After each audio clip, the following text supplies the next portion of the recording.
monster inside of me. You better watch out if your enemy's a road ahead of full prophecy. To be the greatest beast the world has ever seen. I feed him every day like the bones clean. I feed him all the hate and he grows me. And he gets claws real big, pissed off quick. And if you cross him, you might drop dead. Metaphorically, of course, settling this war. Never getting bored, loves the blood and gore. Always wanting more freedom from the source. They don't really understand until they feel the force apart. If you start shit, you'll be heartless in the darkness. Torn apart quick, you left scars ripped. You'll be chewed up and discarded. And this world ain't right, won't accept it.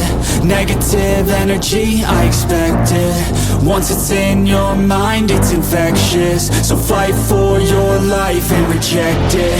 You better give me space, I'm protective.